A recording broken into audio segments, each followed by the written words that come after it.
Question says, construct a polynomial that has zeros 2 and 3 plus I. The thing to remember that complex roots occur in conjugate pairs. So 3 plus I is a solution. 3 minus I has to be a solution.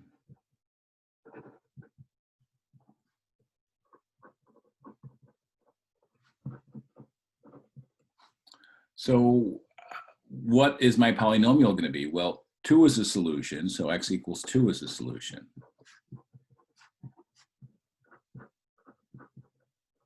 So we have these three solutions. Let's look at them. X equals 2. X equals 3 plus I that I gave you in the problem. And then x equals 3 minus I. That it has to occur because, again, complex solutions occur in conjugate pairs. If x equals 2, that means x minus 2 is 0. If x equals 3 plus I, that means x minus 3 plus I equals 0. And if x equals 3 minus I, that means x minus 3 minus I has to be 0. So you'll see where I'm going to go with this. X minus 2 is 0. Distributing the minus sign, x minus 3 minus I is 0. And x minus 3 plus I is 0. So what is my polynomial? What is p of x? What's it going to be? It's going to be x minus 2 times x minus 3 minus I times x minus 3 plus I. And I've got to multiply all of this stuff together. Now, to do that, I'm going to multiply the x minus 3 minus I and the x minus 3 plus I together first. And then once I'm done with that, I'll go back and I'll multiply it by the x minus 2. So let me show you how I do that.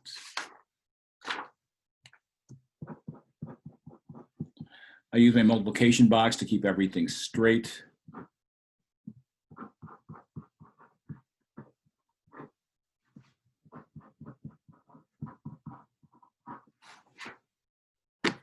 So these two guys together first. How am I going to do that?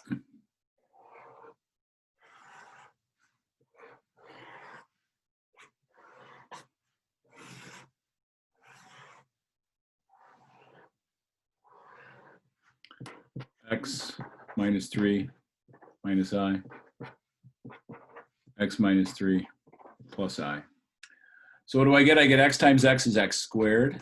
I get negative 3 times x is negative 3x. I get plus I times x, which is plus ix.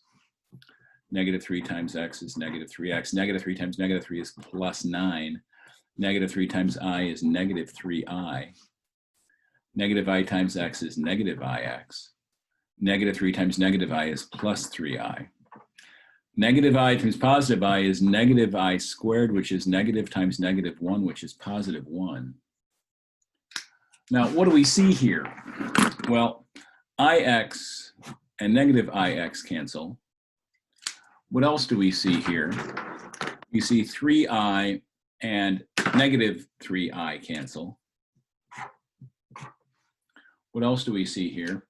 We see we can add some stuff together.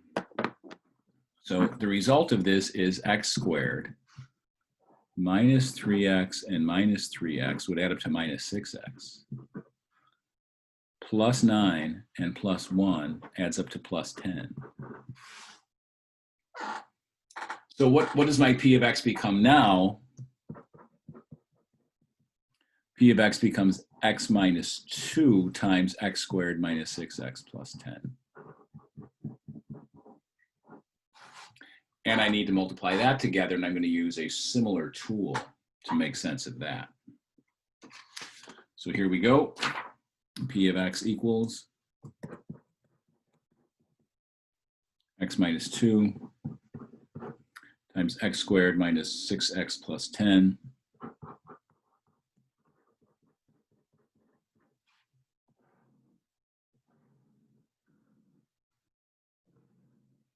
and this is just a way to keep track of how you distribute.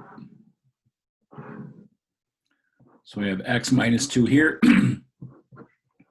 x squared minus 6x plus 10 here. x squared times x is x cubed. Negative 2 times x squared is negative 2x squared.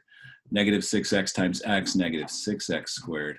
Negative 6x times negative 2 is plus 12x.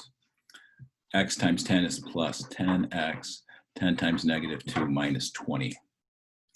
So putting all this together, what do I get? P of x equals x cubed. Then I have like terms here. I have negative 2x squared and negative 6x squared, which is negative 8x squared. Then I have 12x and 10x, which is plus 22x, and then I have minus 20. So again, P of x is x cubed minus 8x squared plus 22x minus 20. Should have zeros of 2 and 3 plus I. Also have zeros of 3 minus I. Let's quickly check that if we can. How am I going to check that? I would like to go to Desmos, I guess, first. And let's take a look to see if we can see that. So if I have P of x equals x cubed minus 8x squared plus 22x minus 20. And I have a 0 at 2. We see that? I don't see the other 2 zeros. It looks like I only have one real 0, but that's kind of what I expected, right? I expected to only have 1 0. And let me go to Wolfram Alpha.